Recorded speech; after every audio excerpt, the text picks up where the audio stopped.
ময়দানের মাহশরে একদল আলেম জ্ঞানীদেরকে আল্লাহ পাক জামায়াত করে ডাকবেন। আল্লাহর আলেম বান্দাদের আল্লাহ প্রশ্ন করবেন, বলো এলেম হাসিল করেছিলে কি কার জন্য? হুজুরদের সাইজ করবেন একদম। আল্লাহ পাক আল্লাহ তাআলা আলেম বান্দাদের জিজ্ঞাসা করবে, ও আমার আলেম বান্দা, বলো বলো দুনিয়া জমিনে ইলম হাসিল করেছিলে কার জন্য? ওই ইলমটা আবার মানুষের কাছে পরিবেশন করেছিলে কার জন্য? আল্লাহর আলেম বান্দারা বলবে, আল্লাহ পাক তোমার রেজামন্দির জন্য ইলম হাসিল করেছিলাম, তোমার রেজামন্দির জন্য ইলমটা মানুষের কাছে প্রদান করেছিলাম। আবার আল্লাহ পাক আল্লাহ তাআলা বলবেন, মিথ্যুক, তুমি হলে মিথ্যাবাদী আলেম, তুমি হলেও কাযযাব, তুমি হলেন মিথ্যাবাদী আলেম, চুপ হয়ে যাও। আল্লাহ পাকের ফেরেশতারা সাক্ষী দেবেন, আল্লাহ বারাহাক আপনি সত্য কথা বলেছেন, এই আলেমটাই হলো মিথ্যুক। আল্লাহ পাক আল্লাহ তাআলা বলবেন, বান্দা তোর মনের কি ইচ্ছা ছিল না আমি আলেম শুধু হব না, বড় একজন জ্ঞানী ব্যক্তি হয়ে ভালো একটা প্রতিষ্ঠানে আমি চাকরি করব? পৃথিবীর জমিনে চাকরি পাবার আশা নিয়ে তো ইলম হাসিল করেছিলিস। দেখেছেন কোন জায়গায় কোপ পড়ছে? ইলম হাসিল করাটাও খুব চিন্তা ভাবনার বিষয়। আল্লাহর আলেম বান্দা ওই সময় বলবেন, আল্লাহ হ্যাঁ আমি দুনিয়া জমিনে চাকরি পাবার আশায় আমি ইলম হাসিল করেছিলাম। আল্লাহ পাক বলবেন, বান্দা দুনিয়া জমিনে ইলম হাসিল করেছিলি, সবাই তোকে বড় আলেম ভাববে, সবাই তোকে বড় হুজুর বলে তাকবীর দেবে, সেই আশা নিয়ে তুই ইলম হাসিল করেছিলি। ও বান্দা দুনিয়া জমিনে তুই যখন স্টেজে উঠতে তোকে দেখে মানুষ তাকবীর ধ্বনি দিত, জিন্দাবাদ দিত, তুই মনে মনে বিরাট আনন্দ তৃপ্তি অনুভব করতিস কিনা বল? আল্লাহর আলেম বান্দা বলবেন, হ্যাঁ আল্লাহ আমার বিরাট আনন্দ হতো। আল্লাহ পাক বলবেন, এটাই তো তোর আসল উদ্দেশ্য ছিল। এ বান্দা তোর আসল উদ্দেশ্যটা পূর্ণ হয়ে গিয়েছে, তাই তোর ইলমের আমার কাছে আর কোনো দাম নাই। লা হিসাবা ফাদলাহু ফিন্নার। এই ফেরেশতাদের গর্দানটাকে ধরো, এর পাটাকে ধরো, মাটিতে জমিনেতে গর্দানটা মুখটাকে চেপে ধরে ধরে টেনে টেনে টেনে টেনে ঘিসড়াতে ঘিসড়াতে জাহান্নামায় ফেলে দাও। আলেমেরা জাহান্নামায় চলে গেল, একদল আলেমকে আল্লাহ জাহান্নামায় দিয়ে দিলেন। ও নওজওয়ানেরা, যুবকেরা, এরপরে আমার আল্লাহ পাক একদল দানি ব্যক্তিকে, ধনাঢ্যবান ব্যক্তিকে আল্লাহ পাক জিজ্ঞাসা করবে, ওরে বান্দারা পৃথিবীর জমিনে দুনিয়ার জমিনে টাকা পয়সা ধন সম্পদ কামিয়েছিলিস বান্দা? কোন রাস্তায় কামিয়েছিলিস? দুনিয়ার জমিনে টাকা পয়সা কোন রাস্তায় কামাই করেছিলিস, উপার্জন করেছিলিস বান্দা বল? ওই সময় ধনাঢ্য ব্যক্তিটা বলবেন, আল্লাহ হালাল ভাবে উপার্জন করেছিলাম। পৃথিবীর জমিনে ওই ধন সম্পদটা কার রাস্তায় ব্যয় করেছিলিস? ওই দানি ব্যক্তিটা, ধনাঢ্য ব্যক্তিটা বলবেন, কেন আল্লাহ আপনার সন্তুষ্টের জন্য। আল্লাহ পাক আওয়াজ দিয়ে বলবেন, এই বান্দা তুই হলি মিথ্যুক, তুই হলি কাযযাব, তুই মিথ্যা কথা বলিস ধন সম্পদের মালিক হওয়ার জন্য। ন্যায়কে অন্যায়, অন্যায়কে ন্যায় বলে চালিয়েছিলিস। আমি আল্লাহ আমার কাছে তার ডকুমেন্টস আছে। তাহলে চুরি করা যাবে? কথা বলছেন না কেন? আমরা যারা চুরি করছি আমরা ভাবছি আমাদের মতো বুদ্ধিমান আর কেউ নেই। আল্লাহ কোরআনে জানিয়ে দিয়েছেন, কিরামান কাতিবিনা ইয়ালামুনা মা তাফআলুন। আমার আল্লাহ কোরআনে জানিয়ে দিলেন, বান্দা আমার ফেরেশতাদ্বয় তোদের সব কর্ম না বলি, তোর জীবনের সমস্ত আমলনামাগুলো, কোথায় যাস, কখন যাস, কোন জায়গায় যাস, কেন যাস, তারিখ ধরে, স্থানের নাম ধরে আমি আল্লাহ পাক ফেরেশতাদের দ্বারা নোট করে রাখি। একবার জোরে বলুন সুবহানাল্লাহ। চুরি করা গেল আর এ তো নোট হচ্ছে। তো এই দুনিয়ায় ক্যামেরা চলছে এতগুলো, এ তো দুনিয়ার মানুষের তৈরি করা। কথা বলছে না কেন? এই দুনিয়ার মানুষের তৈরি করা ক্যামেরায় যদি শাহনাজ ভাইয়ের বছরে 350 উপরে জলসা যদি নোট হয়, রেকর্ডিং হয়, দুনিয়ার মানুষের তৈরি করা, আর এই গোটা বিশ্ব ব্রহ্মাণ্ডের, গোটা পৃথিবীর নয় কায়নাতের যিনি মালিক, তানার কাছে কত বড় ক্যামেরা থাকবে তাহলে?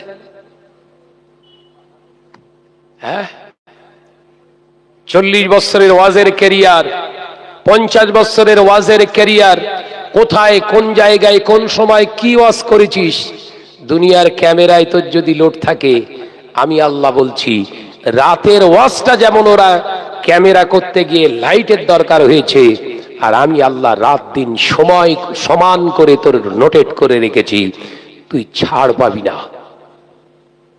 তোর ভণ্ডামি ফ্ল্যাশ করবো একদম।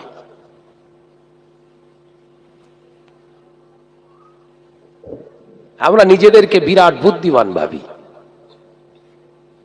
চুরি করে করে জেনা করছি, চুরি করে করে পরের ঘরে ঢুকছি, চুরি করে করে অপরাধ জঘন্যতম ক্যারেক্টার নিয়ে ঘুরছি, আর ওপরে পারফিউম আর আতর মেরে ঘুরছি, মনে করছে আমার মতো বড় হুজুর আর কেউ নেই।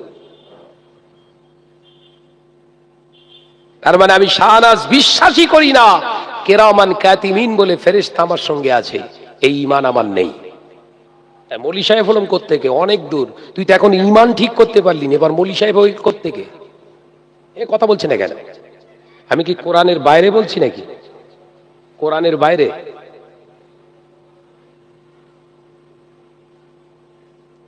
বলো, একটা কর্ম তুমি করেছো পৃথিবীর জমিনে আল্লাহ ছাড়া, কিরামান কাতিবিন ফেরেশতা ছাড়া একটা কাজ করেছো? করতে পারোনি। তাহলে অত চালাকিপনা করছো কেন? এই ভয়টাই হলো আল্লাহর ভয়। একবার জোরে বলুন যে আমার আল্লাহ সর্ব জায়গায়, সর্ব অবস্থাতে সাক্ষী সবুত সহ আমার কর্মগুলোকে তিনি দেখছেন। একবার জোরে বলুন, এইটাই হলো ইত্তাকুল্লাহ। তাহলে কি ভাবছেন আমাদের ভিতরে ভয়টাই আছে বলে মনে হয়?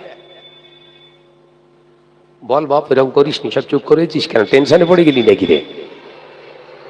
আমি কোরআন থেকে আলোচনা করছি, এখন হাদিস পাকের ভিতরে ঢুকিনি, আমি একটুখানি শুধু টাচ দিলাম। ভয় আছে বলে মনে হয়?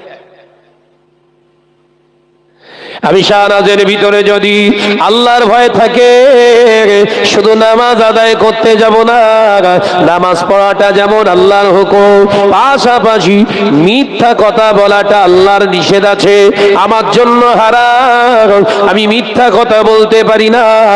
আমার জন্য যেমন রোজা রাখাটা আল্লাহ ফরজ করেছে, তেমনি ভাবে হারাম খানা থেকে নিজের জবানকে সেভ রাখার আল্লাহর হুকুম আছে। আমি রোজা রাখছি কিন্তু হারাম খানা দিয়ে ইফতার করি। ও বাবাজি, একবার বলুন রোজাটার মর্যাদা আমার কাছে আমি নিজে কি রাখলাম? মাপুন, নিজের পাল্লাতে নিজে মাপতে শিখুন। সবাই আপনাকে ভালো বলছে মানে আপনি ভালো, এটা ডাহা মিথ্যে কথা। কারা আমায় ভালো বলছে এটা চিন্তা করতে হবে। 5 ওয়াক্ত নামাজ পড়ে না, মদ, জুয়া, সাট্টা, জেনা, ব্যভিচারী, লটারি, যত রকম শরিয়াত জবাই করা কাজের ভিতরে আছে, ওরা যদি আমি শাহনাজ আমাকে ভালোবাসে, ভালো বলে, জানবেন আমার ঠিকানা লা হিসাবা ফাআদলাহু ফিন্নার, কোন হিসাব হবে না, বিনা হিসাবে জাহান্নামে যেতে হবে। ওই মানুষগুলোই তো রাসূলুল্লাহর এন্টি ছিল। এই কথা বলছেন না কেন? মদখোর, জুয়াখোর, জিনাখোর, ভাগরা করা, মেরে নেওয়া, কেড়ে নেওয়া, গরিবের সম্মান লুণ্ঠিত করা, সম্পদকে আত্মসাৎ করা, পৃথিবীর জমিনে ন্যায়কে অন্যায় বলে চালিয়ে দিয়ে অন্যায়কে প্রতিষ্ঠিত করা, এগুলোই ছিল তো ওই আবু জাহেলের ক্যাডারদের কাজ। এরাই তো রাসূলের শত্রু ছিল। আর এই রকম ক্যাটাগরির মানুষ যদি আপনার পিছনে তাকবীর দেয়, তাহলে আপনার তো ঢোল বাজিয়ে ছেড়ে দেবে আল্লাহ। আলোচনা বোঝা যাচ্ছে ভাই? বসে, এরা যদি তাকবীর দেয় তো খারাপ বিশ্বাস নেই আপনার জীবনে। মৌলী সাহেব ভাবো, আল্লামা হুজুরের পিছনে এইসব মানুষগুলো তাকবীর করতো, দাওয়া হুজুর পীর কেবলা পিছনে এই মানুষগুলো তাকবীর দিতে ভয় করত। কারণ মোসাদ্দুজ্জামান দক্ষিণ 24 পরগনার নেত্রা ডায়মন্ড হারবারের অন্তর্গত নেত্রা বলে একটি জায়গায় জালসা মাহফিলে যাচ্ছেন। এই কাহিনী বলবো না, বলো, অনেকে বলেন শুধু ঘটনা বলতে এসছে। একটা উদাহরণ বলবো জোরে বল বাপ। এখন অনেক সমস্যা দেখছেন তো, সব হা করার মতনই। যে মোজাদ্দুজ্জামান, আমরা যেমন নিজস্ব সব পালকি নিয়ে এখন আসছি, হুজুর নিজস্ব পালকি নিয়ে যেত না, পালকি তারা নিয়ে আসতো হুজুরকে নিয়ে যাওয়ার জন্য। আমার তো সব এসি পালকি, কথা বলছেন না কেন? বিশাল ঠান্ডা পড়ছে, এসির হিট চালিয়ে দিয়েছে।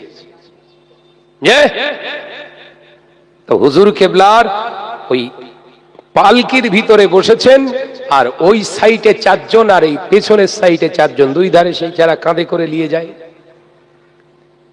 বেয়ার না কি বলে না, যে ওরা তাকবীর মারতে মারতে নিয়ে যাচ্ছেন।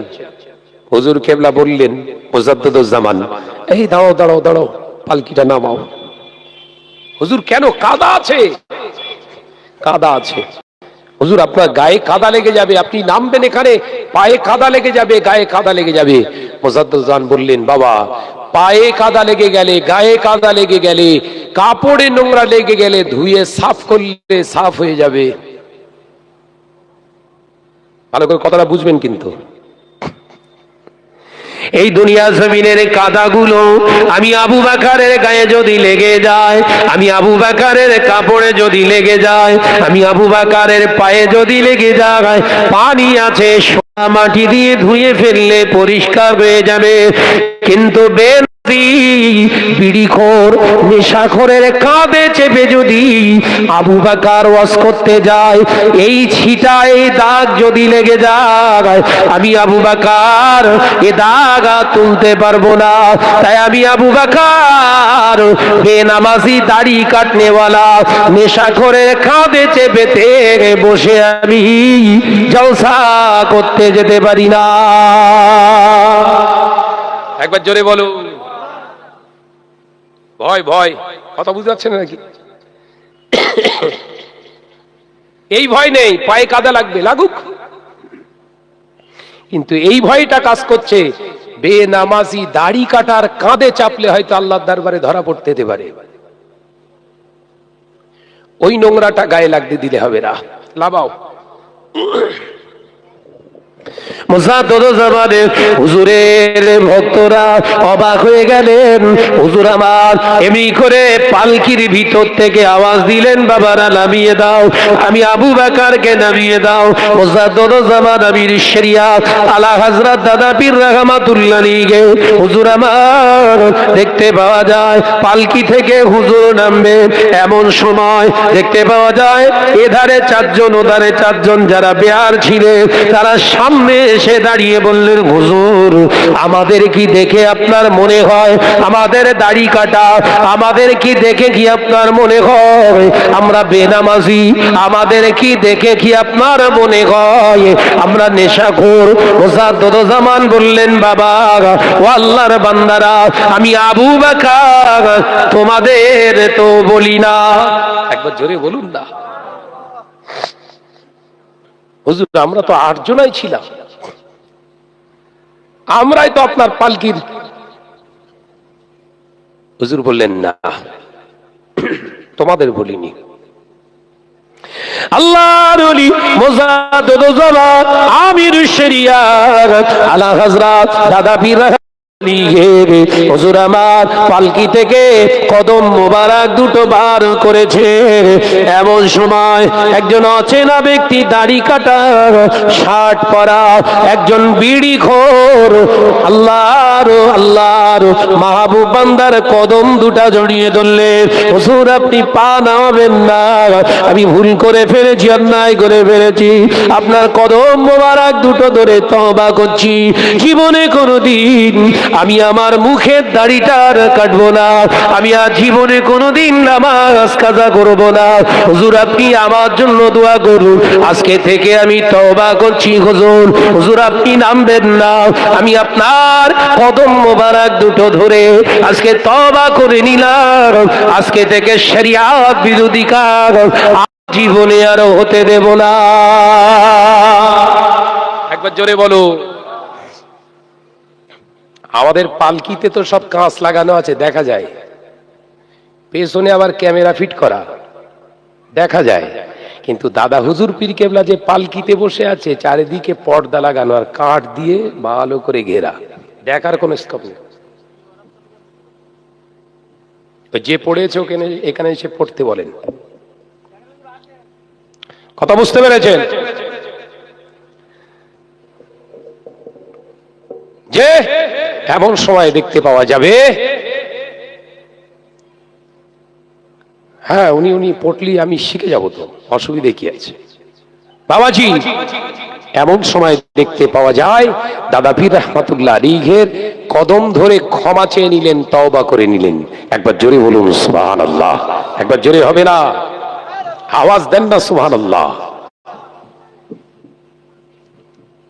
আমার নওজওয়ানেরা, যুবকেরা, তাহলে এখান থেকে আমাদের শিক্ষা নিতে হবে যে দাদা পীর রহমাতুল্লাহ আলাইহি অন্যায়কারীদের সঙ্গে কোনো আপোষ করেননি।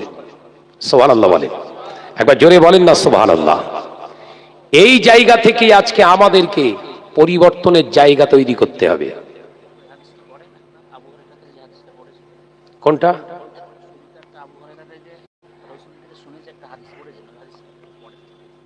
সামিতু ইয়া রাসূলুল্লাহ, আল্লাহ রাসূলের কান থেকে, রাসূলের পাকের মুখ থেকে যে হাদিসটা শুনেছেন, ওই হাদিসটা আমি এবারাতটা টোটালটা তো আরবিতে পড়িনি।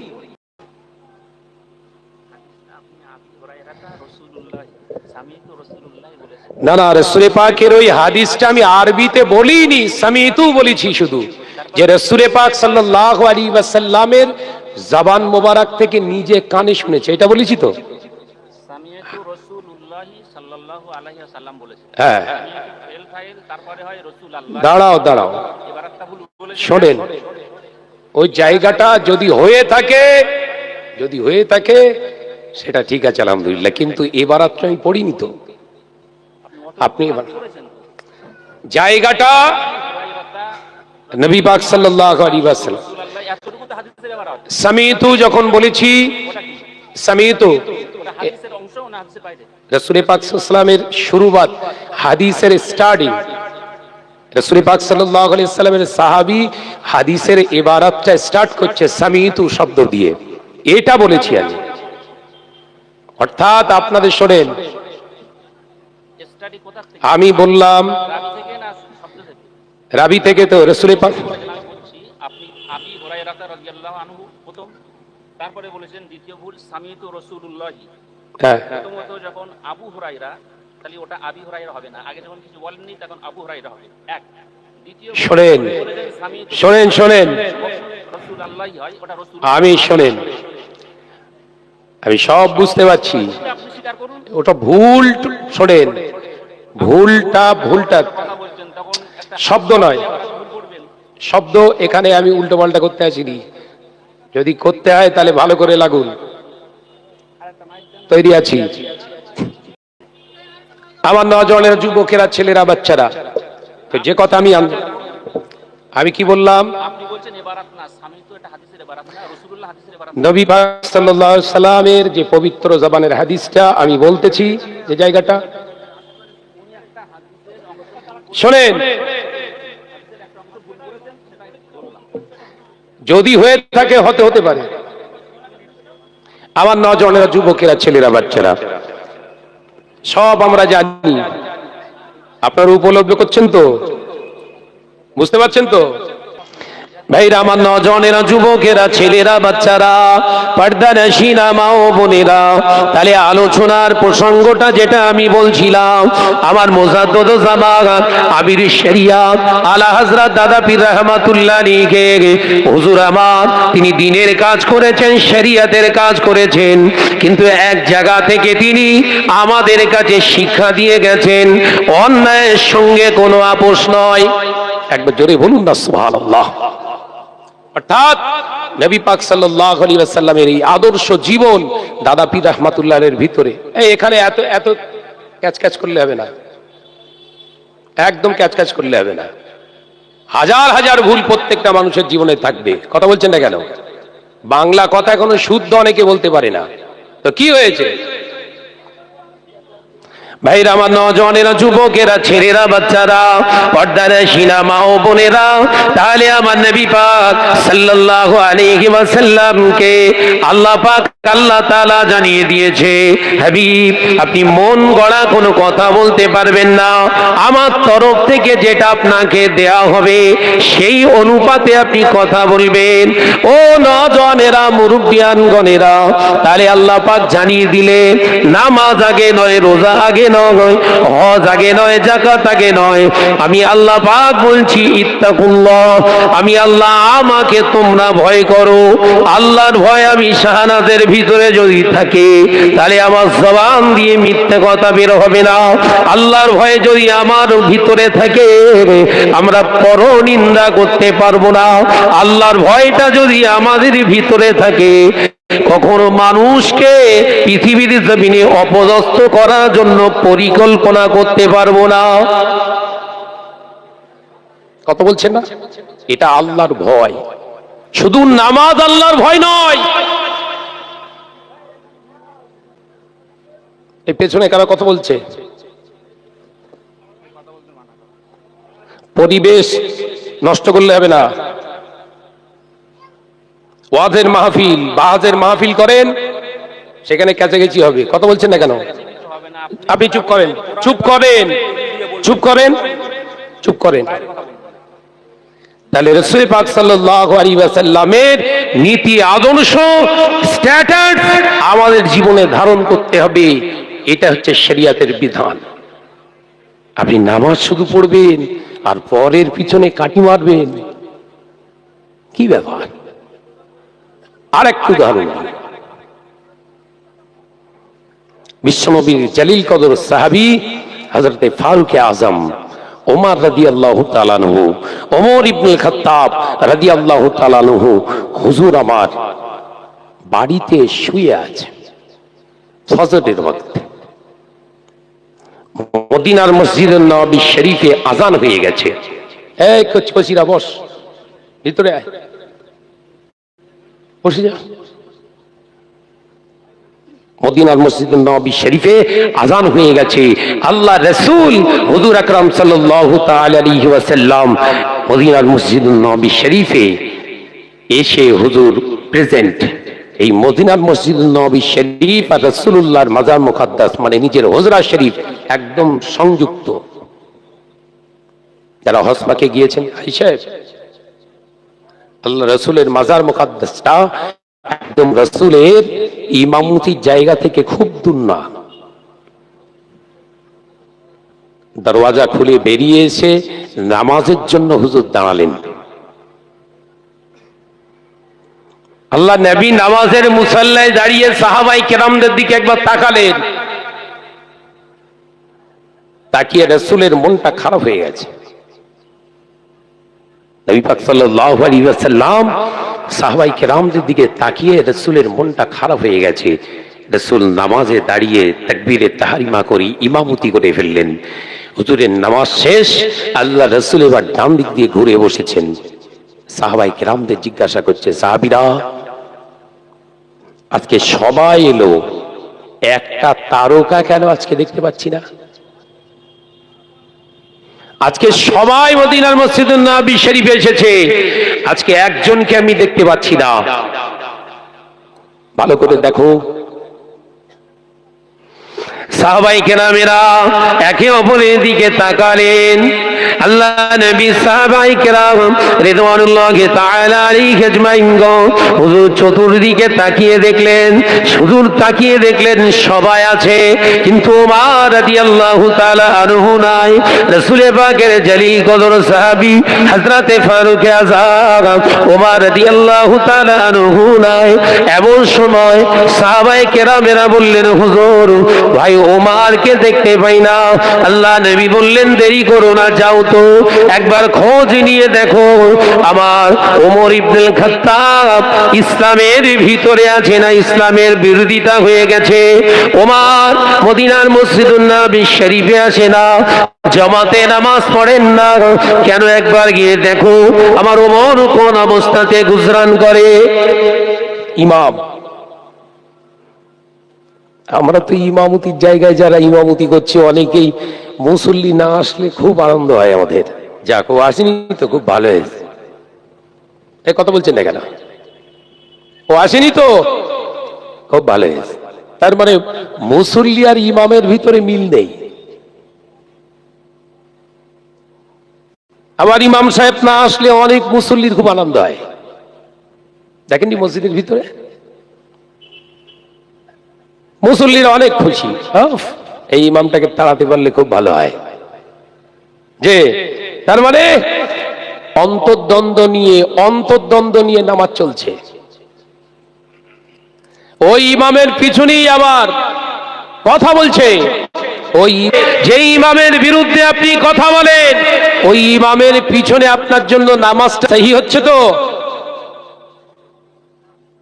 ওইভাবে চালাচ্ছে।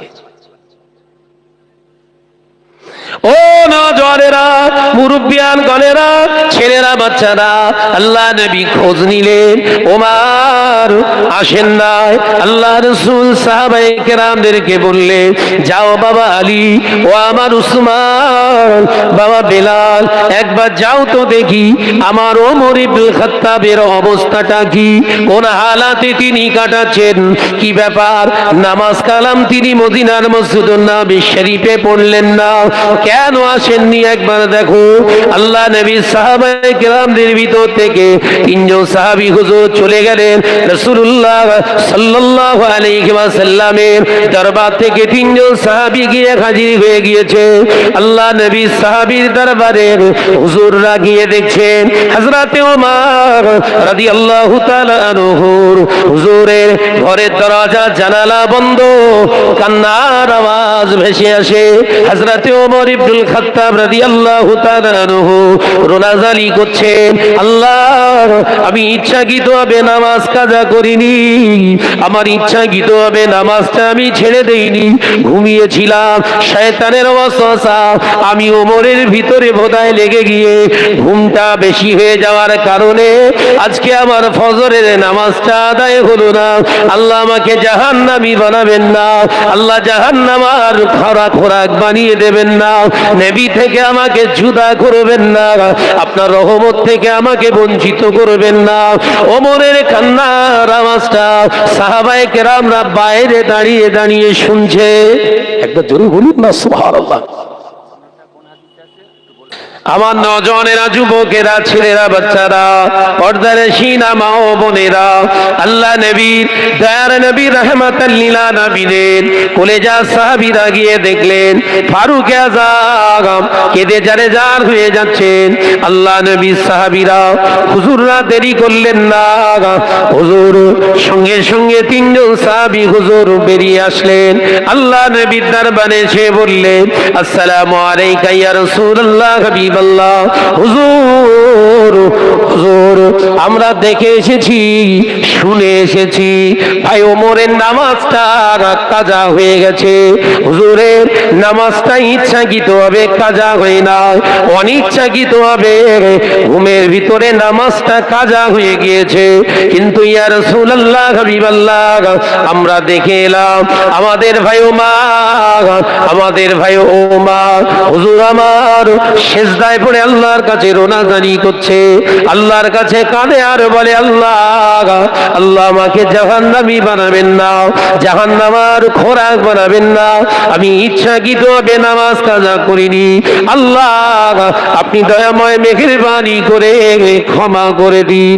ইয়া রাসূলুল্লাহ, হাবিবাল্লাহ, আমরা নিজে চোখে দেখে এসেছি, আমরা নিজে কানে শুনে এসেছি হযরতে ওমরের এই নামাজ কাজার কারণে তিনি সেজদায় পড়ে আল্লাহ দরবারে রোনাজানি করছেন। জোরে বলুন সুবহানাল্লাহ। এক ওয়াক্ত নামাজ ছেড়ে গেছে, তার জন্য হযরতে ওমর সেজদায় পড়ে কাঁদছে। হ্যাঁ, এক ওয়াক্ত নামাজ ছেড়ে গেছে, তার জন্য সেজদায় পড়ে কাঁদছে। রাসূল পাক সাল্লাল্লাহু আলাইহি ওয়াসাল্লামের জলিল কদর সাহাবী হযরতে ফারুক আযম ওমর রাদিয়াল্লাহু তাআলা এর কান্না থামছে না। ভাইরা আমার, নওজওয়ানেরা, যুবকেরা, ছেলেরা, বাচ্চারা, পর্দানশীনা মা ও বোনেরা, এমন সময় দেখতে পাওয়া যায় আল্লাহ নবী সাহাবায়ে কেরামদের বললেন, ও আমার সাহাবীরা, ও আমার সাহাবারা, আমার ওমর যে হালাতে আছে, যে অবস্থাতে আছে, তাকে থাকতে দাও। আমার ওমরের কাছে আর তোমরা যাবে না। আল্লাহ নবী সাহাবীরা, গায়ের নবী সাহাবীরা শিক্ষা পেয়ে গেলেন। আল্লাহ নবী সাহাবায়ে কেরামদেরকে শিক্ষা দিয়ে দিলেন, না না, তোমরা আর যাবে না, ওমরের কাজ করতে দাও, ওমরকে ওমরের কাজ করতে দাও। আল্লাহ নবী মদিনার মসজিদুন নববী শরীফে জোহরের নামাজের ওয়াক্তে আবার এলেন। সাহাবায়ে কেরামেরা, হুজুরেরা সবাই আবার আযান শুনে চলে এসেছে। এ নওজওয়ানেরা, আল্লাহর নবী, দয়ার নবী, রাহমাতাল লিল আলামিন, হুজুর আমার আবার যখন এমনি করে জোহরের ওয়াক্তে ইমামতির জায়গায় দাঁড়ালেন, আল্লাহর নবীর ইমামতির জায়গায় দাঁড়িয়ে নবী আমার একবার ডান দিকে তাকালেন, আবার একবার বাম দিকে তাকালেন। এমন সময় আল্লাহ নবী দেখতে পেলেন ওমরের জায়গায় ওমর নাই। মদিনার মসজিদুন নববী শরীফে হযরতে ওমর আসেন নাই। আল্লাহ নবী, দয়ার নবী, রাহমাতাল লিল আলামিন, হুজুর আমার নামাজ আদায় করলেন। সাহাবায়ে কেরামেরা আবার রাসূলের পিছনে নামাজ আদায় করলেন, জোহরের নামাজটা আদায় করলেন। আবার জোহরের নামাজ আদায় করে সাহাবায়ে কেরাম রিদওয়ানুল্লাহি তাআলা আলাইহিম আজমাইন সবাই আবার চলে গিয়েছে। কিন্তু না না না, আবার আসরের ওয়াক্তে যখন আযান হয়ে গিয়েছে, সমস্ত সাহাবায়ে কেরামেরা আবার আসরের এসে নামাজ আদায় করলেন। এমন সময় আল্লাহ নবী কলেজার সাহাবী হযরতে ওমর ইবনুল খাত্তাব রাদিয়াল্লাহু তাআলা আনহু, রাসূলের কলেজার সাহাবীর ছেলে বেটা হযরতে আব্দুল্লাহর দিকে খেয়াল করে আল্লাহ নবী জিজ্ঞাসা করলেন, ও বাবা আব্দুল্লাহ, ও আমার আব্দুল্লাহ, তোমার আব্বা জান এখন কোন অবস্থাতে গুজরান করে বলো, তোমার আব্বা জানের খবরটা একটু দাও। আল্লাহ নবী সাহাবী হযরতে ওমর ইবনুল খাত্তাব রাদিয়াল্লাহু তাআলা আনহুর ছেলে হযরতে আব্দুল্লাহ রাদিয়াল্লাহু তাআলা আনহু বললেন, ইয়া রাসূলুল্লাহ, হাবিবাল্লাহ, আমাদের আব্বা জান নামাজ তিনি আদায় করছেন বাড়িতে, হুজুর নামাজ আদায় করছেন বাড়িতে, খাওয়া দাওয়া তিনি ছেড়ে দিয়েছে, আব্বা জানের কান্না আর থামে না। আল্লাহ নবী বললেন, আমার সাহাবী ওমরের অবস্থাটা কি আরেকটু খোলাসা বলে দাও। ইয়া রাসূলুল্লাহ, হাবিবাল্লাহ, আমার আব্বা জান ওমর ইবনুল খাত্তাব রাদিয়াল্লাহু তাআলা আনহু হুজুর নামাজটা ছেড়ে গিয়েছে বলে, কাজা হয়ে গিয়েছে বলে, অনিচ্ছাকৃতভাবে কাজা করার কারণে হুজুর আমার খাওয়া দাওয়াটা ছেড়ে দিয়েছে। হুজুর শুধু কেঁদে কেঁদে আল্লাহর কাছে দোয়া চায়, আল্লাহ আমাকে জাহান্নামী বানাবেন না, আল্লাহ মাফ করে দিন, ক্ষমা করে দিন। আব্বা জানের কান্নাটা এখনো থামেন না। জোরে বলুন সুবহানাল্লাহ। একটা ওয়াক্তের নামাজ ছেড়ে যাওয়ার কারণে এত কান্না, এত রোনাজালি। আমাদের জীবনে বহু এইরকম মানুষ মুসলমান হয়ে ঘুরছি, পরিচয় দিয়ে ঘুরছি, যাদের জীবনে নামাজ 5 ওয়াক্ত কোনো খবর নেই। চোখে পানি আছে আমাদের? এই কথা বলছে দেখেন, আছে? আফসোস আছে? মসজিদ থেকে আজান আসছে, আল্লাহু আকবার আল্লাহু আকবার, এই আজান শুনে একবারও আপনার অন্তরটা নড়ে উঠছে যে মুয়াজ্জিনের জবান দিয়ে আল্লাহ আমাদেরকে ডাকছে, একবার যাই, একবার যাই, মসজিদটা পাশে আছে, একবার যাই, মসজিদটা নামাজ কেমন ভাবে হচ্ছে যাই একবার শিখি, মনের ভিতরে আসে? আসছে না। কারণ ঈমান দুর্বলতা। ছেলেরা কই?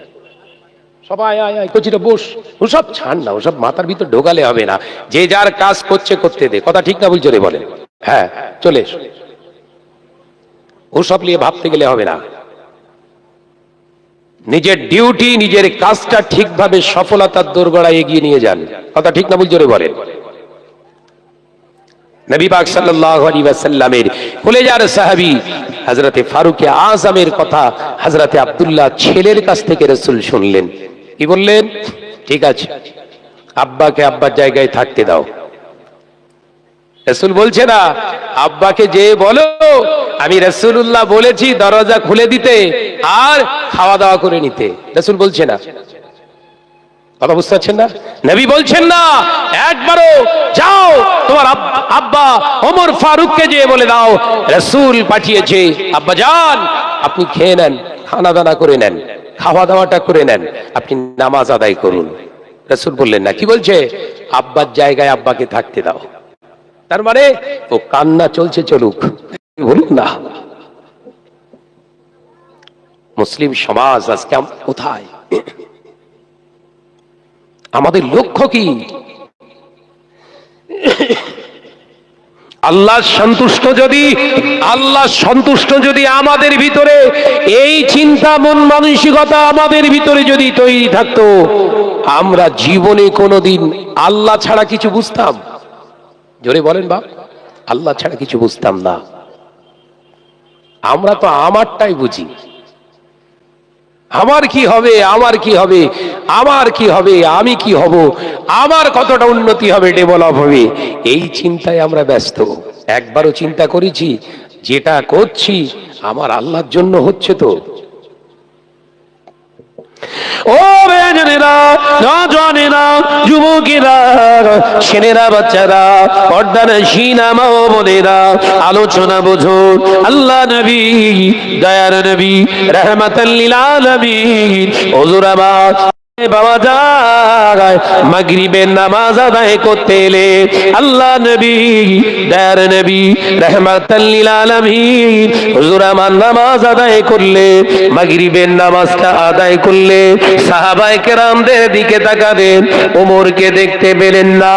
ও নওজওয়ানেরা, যুবকেরা, ছেলেরা, বাচ্চারা, হযরতে ওমর ইবনে খাত্তাব রাদিয়াল্লাহু তাআলা আনহু হুজুর আমার দেখতে পাওয়া যায় সন্ধ্যা পেরিয়ে গিয়েছে, রাত চলে এলো, ইশার আযান শুরু হয়ে গেছে। হযরতে ফারুক আযম ওমর রাদিয়াল্লাহু তাআলা আনহু কানেতে আযান আসছে, ইশার আযান হুজুর শুনছে, কিন্তু মসজিদুন নববী শরীফে যেতে পারছেন না। তার কারণ রাসূলুল্লাহ সাল্লাল্লাহু আলাইহি ওয়াসাল্লামের সামনে গিয়ে যখন আমি ওমর দাঁড়াবো, আমার নবী যখন জিজ্ঞাসা করবে ওমর তুমি নামাজটা কেন পড়তে এলে না, তুমি ফজরের নামাজটা জামাতটা কেন পড়লে না, আমি কি জবাব দেব? এই লজ্জায় আমার নবীর সাহাবী হযরতে ওমর ইবনুল খাত্তাব রাসূলের দরবারে আর আসেন না। ও নওজওয়ানেরা, ইশার আযান হয়ে গেল, হযরতে ফারুক আযম ওমর রাদিয়াল্লাহু তাআলা আনহু হুজুর আমার ইশার নামাজ আদায় করলে, হুজুরের আহলিয়া আম্মা জান হুজুরের গেটের বাইরে থেকে আওয়াজ দিলে, হুজুর রাত হয়ে গিয়েছে, দুটো খাওয়া দাওয়া করে নেন, হুজুর আপনি খাওয়া দাওয়া করে নেন। আল্লাহ নবী, দার নবী, রাহমাতাল লিল আলামিন হুজুর হুজুরের সঙ্গী রাসূল পাকের জলিল কদর সাহাবী ফারুক আযম ভিতর থেকে আওয়াজ দেয়, বিবি আল্লাহর সঙ্গে আর রাসূলের সঙ্গে সম্পর্কটা আমার আর ভালো নেই, তাই তুমি আমায় খাবার কথা বলো না, আমি খেতে পারবো না। আমার আল্লাহ এবং রাসূলের সঙ্গে সম্পর্কটা ভালো হয়ে যাও, তারপরে খাওয়ার চিন্তা করব। আল্লাহর কোরআন কি তুমি পড়নি? আল্লাহ কোরআনে জানিয়ে দিয়েছে, ফাইজা খুদিয়াতিস সালাতে ফান্তাশিরু ফিল আরদে। আল্লাহর কোরআনে কি তুমি দেখতে পাওনি? ও আমার বিবি, আগে আল্লাহ নামাজ আদায় করতে বলেছে, আমার নামাজটা আগে আদায় করো, তারপরে জমিনের উপরে ছড়িয়ে পড়ো। আমি ওমর নামাজ আদায় করতে পারিনি, আল্লাহ জমিনের রিজিক কি করে খাবো? না না না, ও আমার বিবি, আমি তোমাকে বলছি শোনো, তুমি ঘরের দরওয়াজা খুলতে বলো না, আমি ওমরকে একা থাকতে দাও। জোরে বলুন সুবহানাল্লাহ। একবার জোরে বলে। এক ওয়াক্ত নামাজ কাজা করে ফেলেছে, খাওয়া ছেড়ে দিয়ে কেঁদে কেঁদে পাগল। হ্যাঁ, এক ওয়াক্ত নামাজটা কাজা হয়ে গেছে, তার জন্য কেঁদে কেঁদে ফারুক আযম পাগল।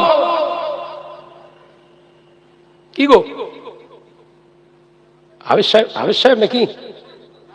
এ উপরে আসো, উপরে এসে বসো বাবাজি।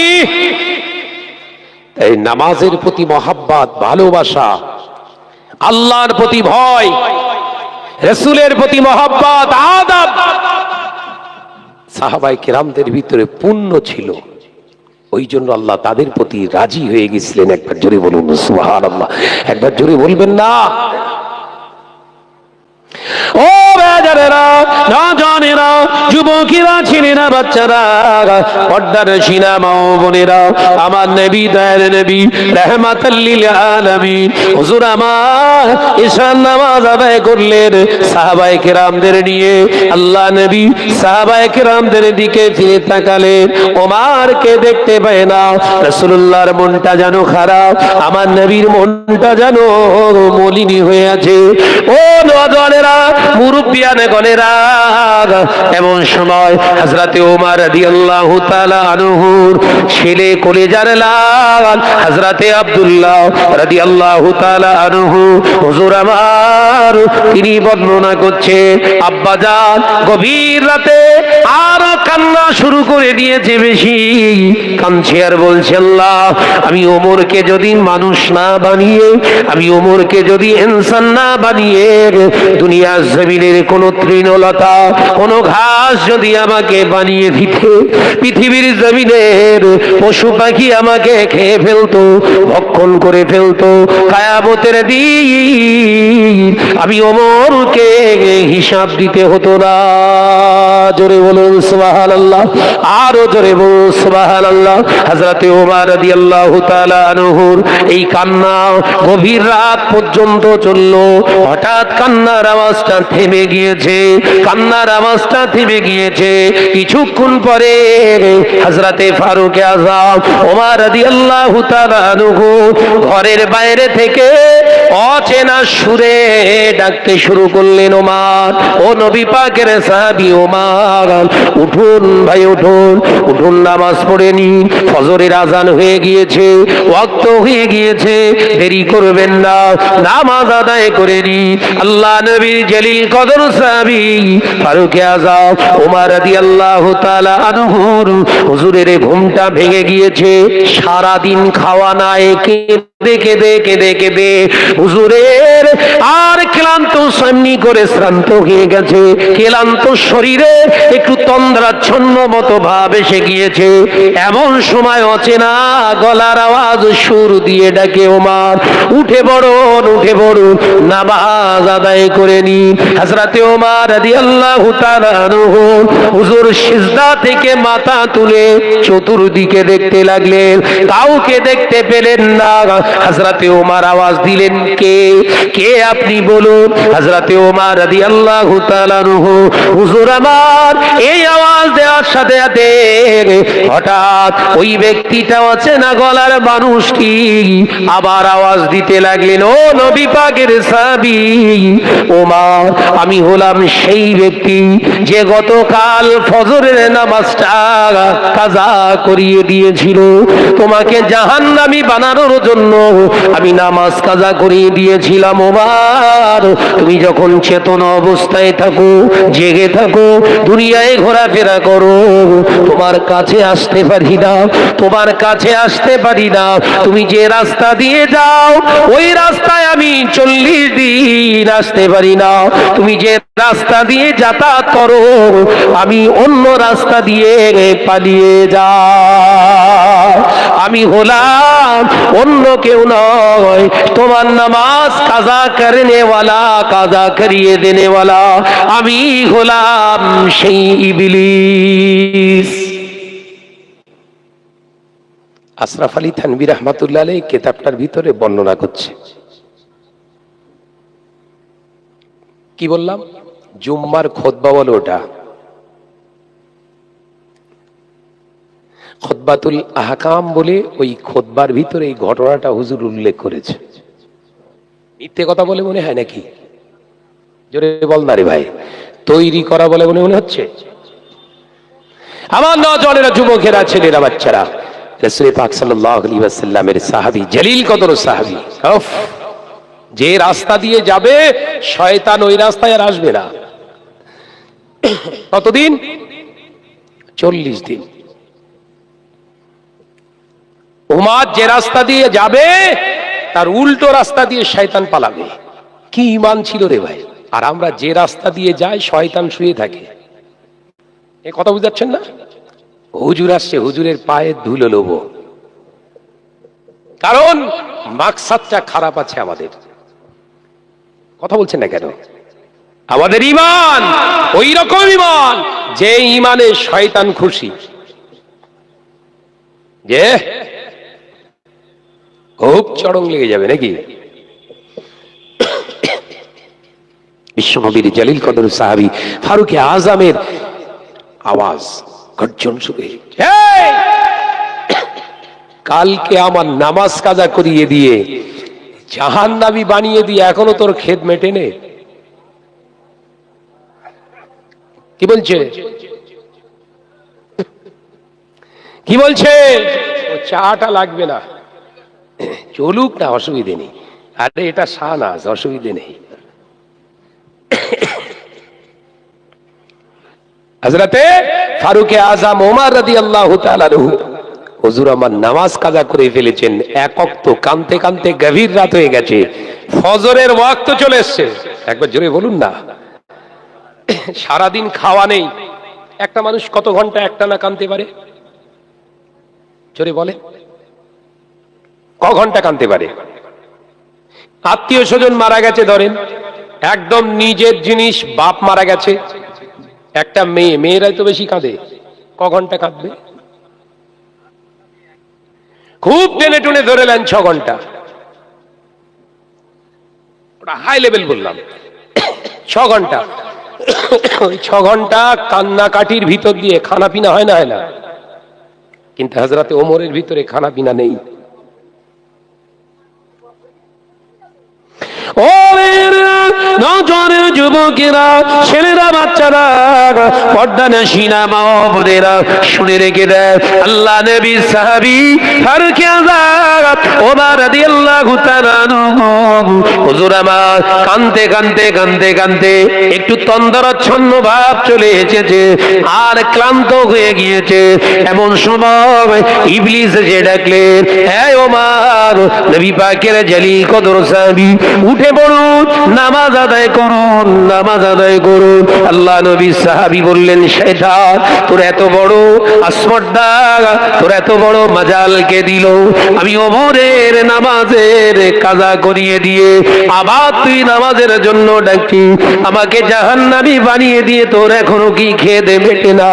ইবলিস ওই সময় বলেছিলে, ও নবী পাকের সাহাবী ওমর, আল্লাহর কসম করে বলি আমি ইবলিস তো জানি আল্লাহ আমাকে জাহান্নামে দেবে।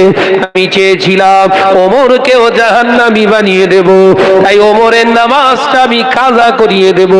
এমনি ওমরের সামনে তো আসতে পারি না, এই ঘুমের ভিতরে, ওমরের ঘুমের ভিতরে যদি একটু আরো আরামদায়ক যদি কিছু দেয়া যায়, ওই ঘুমটা লং হয়ে যাবে। ওই ঘুমটা লং হয়ে যাওয়ার কারণে ফজরের নামাজটা তার কাজা হয়ে যাবে। আমি এক ওয়াক্ত নামাজ কাজা করিয়ে দিয়ে ওমরকে জাহান্নামী বানাতে চেয়েছিলাম, না না না, হলো না। আমার চেষ্টা বিফল হয়ে গেল। ওমর এক ওয়াক্ত নামাজ কাজা করেছে, 5 ওয়াক্ত রোনাজারি করবে আমি জানতাম না। ওমরের কান্না রোনাজারিটা আল্লাহ এত পছন্দ করবেন আমি জানতাম না। ওই এক ওয়াক্ত নামাজ কাজা করিয়ে দিয়ে জাহান্নামী বানিয়ে দিতে গিয়ে আমি প্রথম আসমানের নিচা থেকে শুনে এসেছি নিজে কানে ফেরেশতারা বলা কওয়া করছে, আজ ফজরের নামাজ আদায় করে আল্লাহ পাকের হাবিবের জবান দিয়ে ওমরকে জান্নাতি ঘোষণা করা হবে। একবার জোরে বলো বাপ। নামাজ কাজা করে জান্নাতি হবে। আলোচনা বুঝছেন বাপ? এক ওয়াক্ত নামাজ কাজা করে এত রোনাজালি, এত আল্লাহর দরবারে ক্ষমা ভিক্ষা, এত আল্লাহর দরবারে রোদন করেছেন, আল্লাহ পছন্দ করে দিয়ে ওমরকে জান্নাতি ঘোষণা করছে। একবার জোরে বলুন, জোরে বলেন বাপ, একবার জোরে বলবেন না। মনের স্পিরিট ভেঙে গেছে নাকি? মনের স্পিরিট ভেঙে গেছে? ভেতরটা ঠিক রেখে চলেন, ভিতরটা ঠিক রেখে চলেন। ওপরে চলতে যদি ভুল হয়ে যায় ওটা আল্লাহর ভুল ধরে না, এই ভেতরের ঠিকের কারণে আল্লাহ ঠিক হিসাবে কবুল করে। একবার জোরে বলুন, কথা বুঝতে পারছেন না? ভেতরে গন্ডগোল, ওপরে ঠিক আছে, ও মার খাবে। ভেতরটা ঠিক রাখেন। আল্লামা হুজুরের ভিতরটা ছিল, শাহ আলী হুজুরের ভিতরটা ঠিক ছিল, মুজাদ্দিদুজ জামানের ভিতরটা ঠিক ছিল, হযরতে ফজলুর রহমান দরগাপুরি রহমাতুল্লাহ আলাইহির ভিতরটা ঠিক ছিল, পানি গোবর আব্দুল আজিজ সাহেব হুজুরের ভিতরটা ঠিক ছিল, চাঁদপুরের হযরতে গোলাম রসুল চাঁদপুরি রহমাতুল্লাহ আলাইহির ভিতরটা ঠিক ছিল, শাহ সুফি বাবা আব্বাস আলী গোরাচাঁদ রহমাতুল্লাহ আলাইহির ভিতরটা ঠিক ছিল। এই ভিতরটা ঠিক থাকার কারণে আল্লাহর ওলি হয়ে গিয়েছিল। একবার জোরে বলেন, একবার জোরে বলেন। ওপরে কায়দাফানা টুপি, কায়দাফানা জুব্বা, ভালো খুশবুদার আতর মেরে ঘুরবে, আর ভেতরে শয়তানিয়াত নিয়ে চলবেন। সারা জীবন তালাশ করুন, আল্লাহ আল্লাহ রসুলকে পাবেন না। সারা জীবন মসজিদ যদি তৈরি করা হালাল হতো, মসজিদ যদি সব হালাল হয়ে যেত, তাহলে সুদখোরের টাকা হারাম বলে হতো না। আলোচনা বুঝতে পারেননি? আল্লাহ কালার দেখে না, আল্লাহ দেখে ভেতরের অন্তর। ওই জন্য মসজিদ তৈরি করতে গেলে 3টে শর্ত তৈরি, 3টে শর্ত রেখে মসজিদ বানান। নাম্বার 1, যে জায়গায় মসজিদটা বানাচ্ছেন একদম বিশুদ্ধ একটা জায়গা, মেরে লেওয়া, কেড়ে লেওয়া, ঝেড়ে দেওয়া জায়গায় মসজিদ তৈরি করা সম্পূর্ণ নিষেধ। দ্বিতীয় নাম্বার, পেপার দিয়ে ঘিরেছেন, পেপার, পেপার বলে তো নাকি, পলিথিন পেপার, হোগল পাতা দিয়ে ঘিরেছেন, কোন অসুবিধে নেই, লা বাসা জায়েজান, কোন অসুবিধে নেই, জায়েজ। কিন্তু ওই হোগল পাতা পেপারটা কিনেছেন সুদখোরের টাকায়, হারাম। বোঝাতে পারলাম না? তাহলে আল্লাহ কোনটা চাইছে? আল্লাহ হালালটা পছন্দ করে। এই ভিতরটা হালাল রেখে চলুন। উসমান হারুনি রহমাতুল্লাহ আলাইহি হযরতে শাহ সুফি হাসান বসরির দরবারে এলেন। কাহিনী নয়, ওখান থেকে একটা নীতি কথা শেখার জন্য বলছি। খুব বড় দরজার আলেম কে? উসমান হারুনি রহমাতুল্লাহ। খাজা গরিবে নওয়াজের পীর ছিলেন, জানেন তো? হুজুর আমার এসে দেখলেন মাগরিবের নামাজ শুরু হয়ে গেছে, ইমামতি করছেন হযরতে শাহ সুফি হাসান বসরি রহমাতুল্লাহ আলাইহি। হযরতে উসমান হারুনি এসে জামাতটাকে ধরার জন্য দাঁড়িয়ে গেলেন, নামাজ আদায় করছেন। উসমান হারুনি রহমাতুল্লাহ আলাইহি দেখছেন হাসান বসরির কেরাতটা খুব সুন্দর তালাফুজের সঙ্গে হচ্ছে না। ভালো করে বুঝলেন? তার মানে মনের দিক থেকে স্যাটিসফাই নয় কে? উসমান হারুনি রহমাতুল্লাহ আলাইহি। হুজুর নামাজ আদায় করেছেন, জামাতের শেষে আবার আলাদা করে আবার নামাজটা দৌড়ে নিলেন। কথা মাথায় ঢুকছে? জামাতে নামাজ পড়েছে, তারপরেও মনের দিক থেকে ঠিক প্রশান্তি না পাওয়ার কারণে আবার হুজুর আলাদা নামাজটা আদায় করেছে। আদায় করে না নিয়ে কথাবার্তা যা ছিল আলোচনা করে দরবার থেকে চলে গেলেন। ওই রাতেই রাসূল পাকের স্বপ্ন দিদার হচ্ছে। একবার জোরে বলুন না। স্বপ্নে দিদার পেয়েছেন উসমান হারুনিকে। রাসূলুল্লাহ সালাম দিয়ে বললেন, বাবা উসমান, আবার হাসানের পিছনে নামাজ আদায় করে আবার নামাজ দৌড়ালে কেন? আলোচনা বুঝছেন? বাবা উসমান, শুনে রেখে দাও, জেনে দাও, আমার উসমান শোনো, হাসান বসরি নামাজ আদায় করছিলেন, জামাতে নামাজ পড়াচ্ছিলেন, ইমামতি করছিলেন। তিনি আল্লাহর মহাব্বতে ইশকে আল্লাহর কোরআন তেলাওয়াত করছিল। ওই তেলাওয়াতটা তো তুমি দেখোনি, তুমি তেলাওয়াতটা দেখেছো ওপরে। আমার হাসান বসরির ওপরের তেলাওয়াতটা দেখে তোমার পছন্দ হয়নি।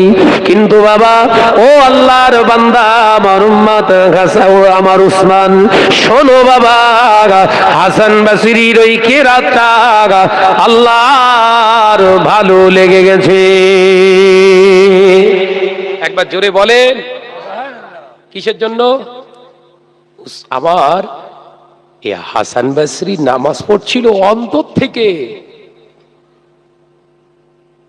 খলুসিয়াতের উপরে নামাজ পড়ছিল। আল্লাহ ওপরটা খেয়াল না করে ভেতরটা খেয়াল করেছে। তুমি তো ওপরটা দেখলে। নওজওয়ানেরা, যুবকেরা, ছেলেরা, বাচ্চারা, শুনে নিন, জেনে নিন, দক্ষিণ কোদালিয়ার মুসলমানেরা, আল্লাহর নবীর পাগল, নবী পাকের জলিল কদর সাহাবী হযরতে ওমর রাদিয়াল্লাহু তাআলা হুজুর আমার দেখতে পাওয়া যায় নবীর দরবারে আসার আগে ইবলিস ডেকে দিচ্ছে, উঠো, নামাজ পড়ুন, নামাজ পড়ুন, নামাজ কাজা করবেন না। হযরতে ওমর রাদিয়াল্লাহু তাআলা অবাক হয়ে গেলেন। এই ইবলিস নতুন কোন পরিকল্পনা, নতুন কোন চিন্তা নিয়ে আমাকে আবার জাহান্নামী নতুন করে তার লংজিভিটি করার জন্য কি তুই ধোঁকা দিচ্ছে? হযরতে ওমরের কথা শুনে ওই অন্ধকারে দাঁড়িয়ে থাকা ইবলিসটা বলেছিল, শুনে নেন ও নবী পাকের সাহাবী ওমর, শুনে নেন, আমি আল্লাহর আবারও কসম খেয়ে বলছি, আমি তো জাহান্নামী হয়ে গিয়েছি। জাহান্নামী বানানোর জন্য আপনার নামাজটা কাজা করিয়েছিলাম, কিন্তু না, আমি ফেল হয়ে গেছি। ওমরের ঈমানের কাছে আমি পারলাম না, আমি ওমরের ঈমানের কাছে হেরে গিয়েছি। আমার ওয়াসওয়াসা দেওয়াটা কাজ হলো না, তাই আপনার সঙ্গে লড়ে আমার লাভ হয়নি। তাই আমি চাই না নতুন করে আপনার নামাজ কাজা হোক, কারণ এক ওয়াক্ত নামাজ কাজা করে এত পরিমাণ আল্লাহর কাছে ক্ষমা চেয়েছে, এত পরিমাণে রোনাজালি করেছে, এত পরিমাণ আল্লাহর কাছে রোদন করেছেন। আল্লাহ পাক ওই কান্নার ওসিলায় ওমর আবার আল্লাহ আযাবে জাহান্নামটা তোমার জন্য হারাম করে দিয়েছে। ওমর তুমি নামাজ কাজা করো না, যাও নামাজ পড়ে নাও। ও নওজওয়ানেরা, যুবকেরা, আল্লাহ নবী সাহাবী মদিনার মসজিদুন নবী শরীফের দিকে ঘরের দরজা খুলে হুজুর হাজির হয়ে গেলেন।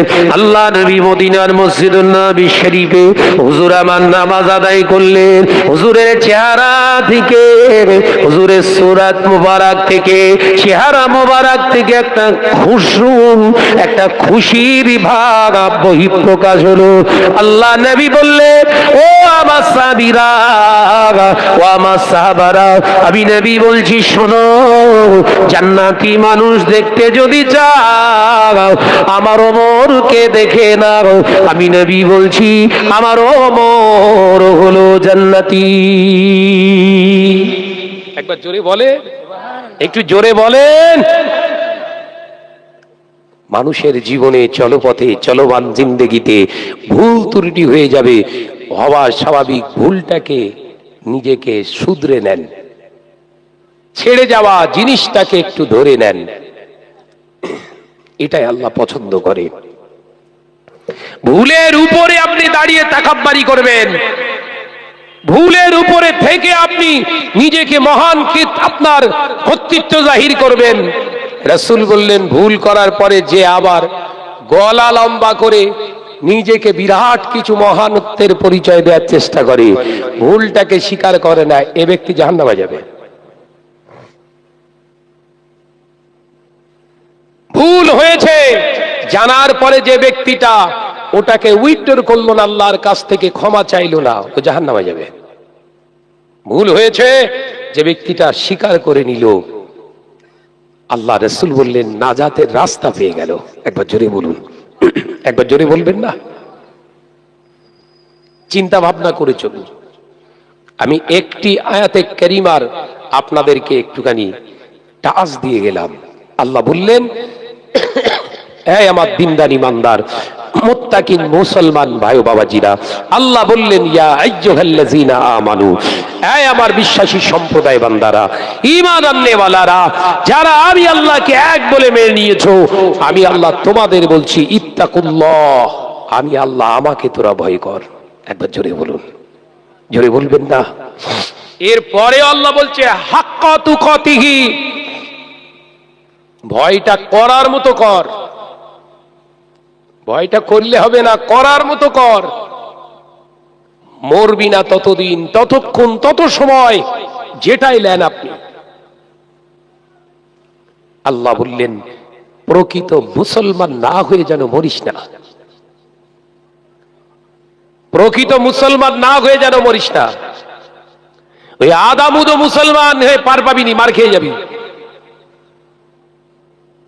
রাসূল বললেন, মান ক্বালা লা ইলাহা ইল্লাল্লাহু ফাদাখালাল জান্নাহ, যে একবার কলেমা পড়ে নেবে নেই কোনো মাহবুদ আল্লাহ ছাড়া, আমি নবী পাক সাল্লাল্লাহু আলাইহি ওয়াসাল্লাম জানিয়ে দিলাম জান্নাতে প্রবেশ করবে সে। একবার জোরে বলুন, একবার জোরে বললেন না? তাহলে এখানে যারা বসে আছি আমরা সব জান্নাতি, তাই তো নাকি? আরে নবীর হাদিস বিশ্বাস করতে হবে তো নাকি? নবী বলছে জান্নাতে যাবে যে একবার কলেমা পড়ে নেবে লা ইলাহা ইল্লাল্লাহ, আমি মুহাম্মদ সাল্লাল্লাহু আলাইহি ওয়াসাল্লাম জানিয়ে দিলাম সে জান্নাতে যাবে। হযরত ওমর বললেন, হুজুর তাহলে আমি আসি,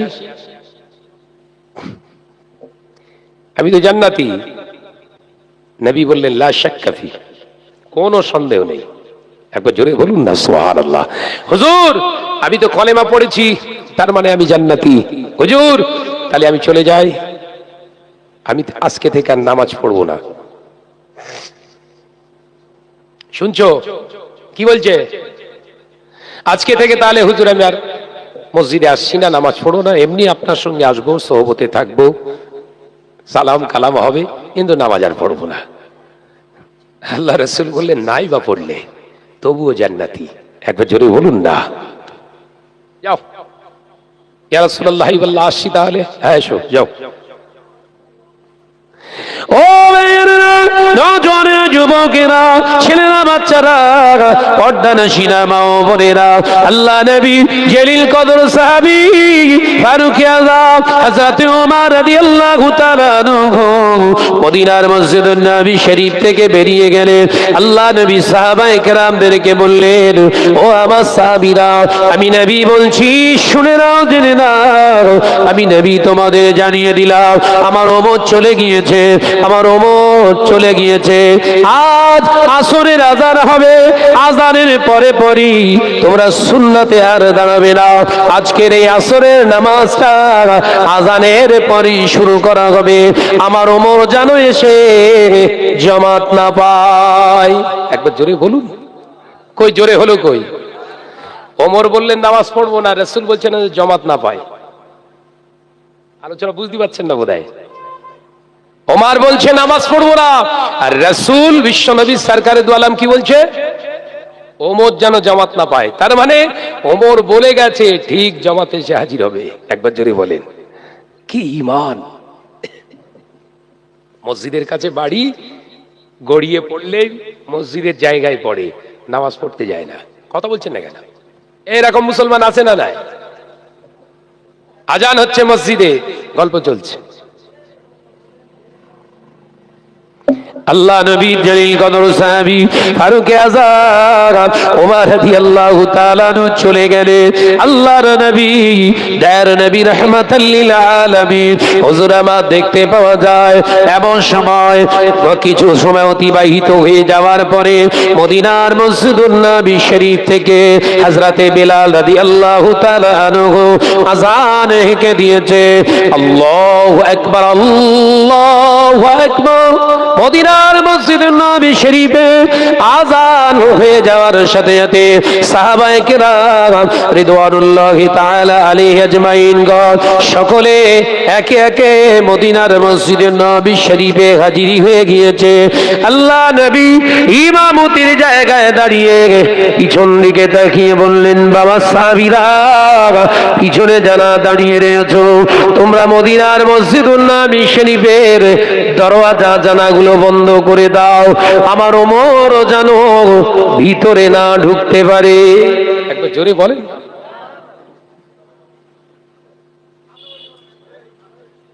ভিতরে যেন না ঢুকতে পারে।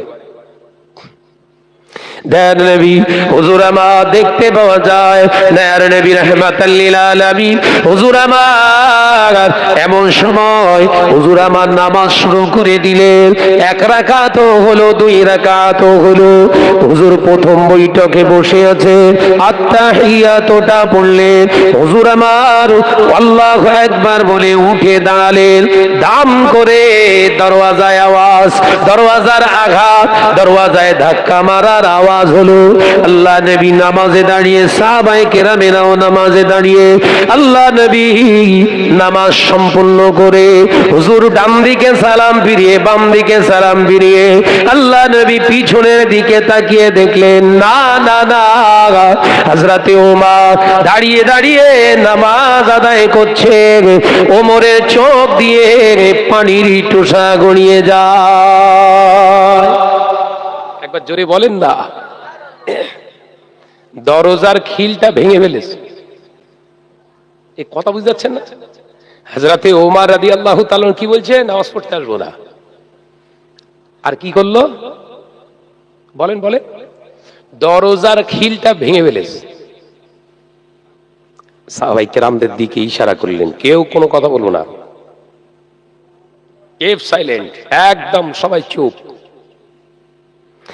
ও নওজওয়ানেরা, মুরব্বিয়ানেরা, ছেলেরা, বাচ্চারা, হযরতে ওমর রাদিয়াল্লাহু তাআলা আনহু হুজুর আমার নামাজ আদায় করছেন।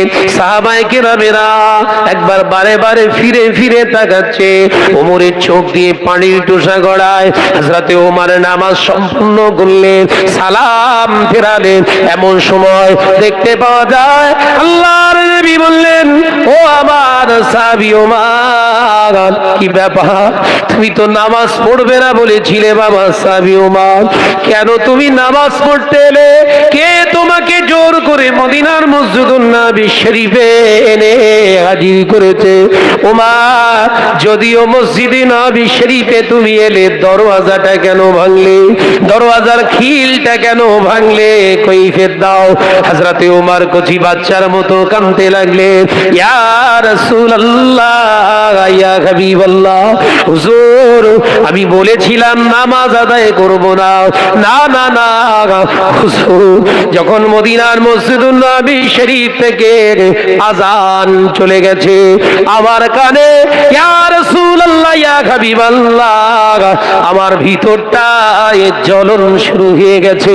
আমি নামাজ পড়তে আসবো না বলেছিলাম, কিন্তু আমার অন্তর, আমার ঈমান আমার কথা শুনে না। ইয়া রাসূলুল্লাহ, হাবিবাল্লাহ, আমার ভিতরটা কে জানো বারে বারে ধাক্কা মেরে মেরে মদিনার মসজিদুন নবী শরীফে হাজিরি করে দিয়েছে।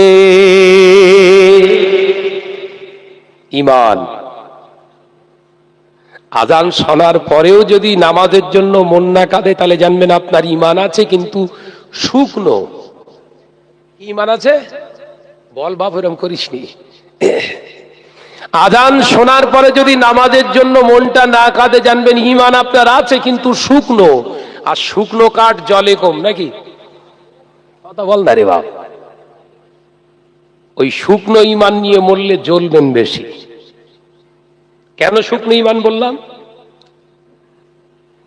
অনেকেই নামাজ পড়ে না, রোজা রাখে না, আপনার শরিয়ত মানে না, অন্যায় রাহাজানি করে ঘরে গাঁজা, মদ, জেনা ইত্যাদি ইত্যাদি লিপ্ত আছে, তারপরেও বলে ওরে নামাজ না পড়তে পারি, গাঁজা খেতে পারি, মদ খেতে পারি, আমার ঈমান ঠিক আছে।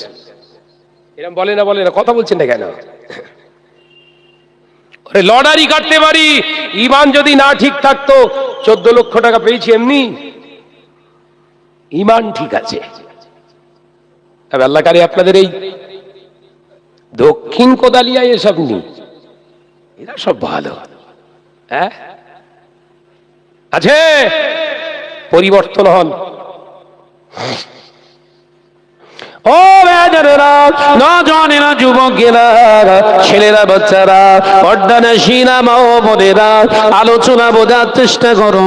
শুনে রেখে দেন, জেনে রেখে দেন, আল্লাহ নবী, দয়ার নবী, রাহমাতাল লিল আলামিন হুজুর আমার দেখতে পাওয়া যায় হযরতে ওমর রাদিয়াল্লাহু তাআলা আনহুকে জিজ্ঞাসা করলেন, ও বাবা ওমর, তুমি মদিনার মসজিদের নবী শরীফে এসেছো, ঠিক আছে, দরওয়াজাটা কেন ভাঙলে? ইয়া রাসূলুল্লাহ, হাবিবাল্লাহ, আমি এসে দেখলাম দরওয়াজা জানালা বন্ধ, নামাজ চলছে, আপনি নামাজ আদায় করাচ্ছেন, হচ্ছেন, সাহাবা ভাইরা সকলে নামাজ আদায় করছে। ইয়া রাসূলুল্লাহ, হাবিবাল্লাহ, আমি ওমর চিন্তায় পড়ে গেলাম। আমি যবে থেকে নামাজ আদায় করছি, ইয়া রাসূলুল্লাহ, ইয়া হাবিবাল্লাহ, জামাত পরিত্যাগ করি না, আমার জামাত ছাড়া আমি নামাজ আদায় করি না। অথচ আপনি নামাজ আদায় করছেন জামাতে, আর আমি ওমর বাইরে দাঁড়িয়ে থাকবো? হতে পারে না। আমি গোটা মদিনার মসজিদুন নবী শরীফে বাইরে দিয়ে ঘুরতে লাগলাম। কোন জানালা যদি খোলা থাকে, কোন দরওয়াজা যদি খোলা যায়, চেষ্টা করলাম, ব্যর্থ হয়ে গেলাম। শেষমেশ আমি চিন্তা করে নিলাম, দুটোর একটা আমাকে মানতে হবে।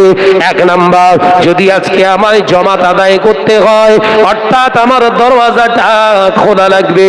আর আজকে যদি জামাতটা আমি পরিত্যাগ করি, আমি রাসূলুল্লাহর একটা আদর্শ থেকে পিছনে পড়ে যাব, অর্থাৎ জামাতটা ছাড়া যাবে না। জামাত যদি একবার ছেড়ে যায়, আমার জীবনে আর আমি জামাত ফিরে পাবো না। এই জামাতটা আদায় আমার জীবনে আর হবে না। ইয়া রাসূলুল্লাহ, ইয়া হাবিবাল্লাহ, কিন্তু দরওয়াজাটা যদি আমি ভেঙে ভিতরে ঢুকি, হয়তো ক্ষতি হয়ে যাবে, কিছু নোকসানিয়াত হবে। দরওয়াজাটা রিপেয়ার করতে হবে, দরওয়াজাটা বানাতে হবে, ওর বিনিময়ে অর্থ খরচ হবে। আমি ওমরের কাছে সেটা আল্লাহ দিয়েছে, হয়ে যাবে, কিন্তু জামাতটা যদি ছেড়ে যায়, ওটা আর পাবো না। ইয়া রাসূলুল্লাহ, ইয়া হাবিবাল্লাহ, হুজুর আমি ডিসাইড নিয়ে বিসমিল্লাহ আল্লাহু আকবার বলে ধাক্কা মেরে দরওয়াজার পাল্লার খিলটা ভেঙে ফেলেছি। ইয়া রাসূলুল্লাহ, হাবিবাল্লাহ, আমি ভিতরে ঢুকে যখন আমি ওমর মসজিদে নববী শরীফের ভিতরে যখন ঢুকেছি আমার গোটা চেহারাটা অস্থির ছিল, হুজুর আমার মনটা চঞ্চল ছিল, কিন্তু আমি যখন নামাজে আপনার পিছনে আল্লাহু আকবার বলে তাকবীরে তারিমা করে দাঁড়িয়েছি, আমি ওমর চঞ্চল অস্থিরতা সাথে সাথে ঠান্ডা হয়ে গিয়েছে। একবার জোরে বলে, একটু জোরে হবে না সুবহানাল্লাহ? মহাব্বতের সঙ্গে দরুদ আল্লাহুম্মা সাল্লি আলা। এ আপনাদের মন যেন ভাঙা ভাঙা মতো লাগছে, হ্যাঁ? একটু আওয়াজ দিয়ে প্রাণ খুলে পড়ে না, আল্লাহুম্মা সাল্লি আলা।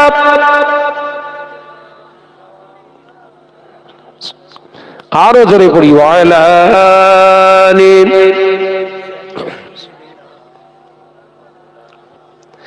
ডেকে লও রাসূলুল্লাহ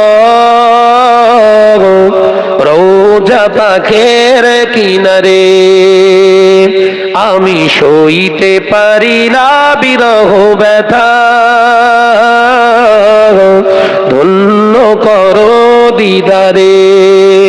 এত জোরে বলবেন না, আর একটু জোরে হবে না? ডেকে লও রাসূলুল্লাহ রোজা পাকের কিনারে, আমি সইতে পারি না বিরহ ব্যথা, ধন্য করো দিদারে। আল্লাহুম্মা সাল্লি আলা। প্রাণ খুলে পড়ি, প্রাণ খুলে পড়ি, ওয়ালা আলি।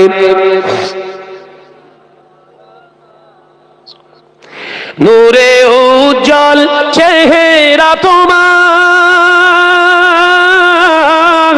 দেখে মন যে ভরে যায়, তোমার ওই গুম্বাদে খাজরা দেখে ঈমানও বেড়ে যায়। একটু জোরে হবে না? আর একটু জোরে হয় না? নারে তাকবীর। ডেকে লও রাসূলুল্লাহ রোজা পাকের কিনারে, আমি সইতে পারি না বিরহ ব্যথা,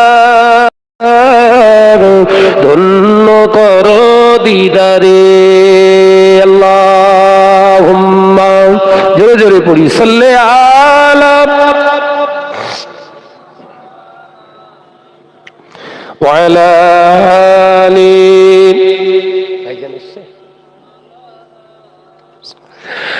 মদিনার ওই আকাশ, মদিনার ওই বাতাস, মদিনার ওই আকাশ, মদিনার ওই বাতাস, মদিনার ওই জলে উহুদ, তোমাকেও সালাম জানাই। জোরে বলবেন না? আর জোরে হবে না সুবহানাল্লাহ? মদিনার জমিনে হাজার হাজার পাহাড় আছে, কিন্তু রাসূলের দরবার থেকে একটা পাহাড় দেখা যায়, খুব বড় পাহাড়।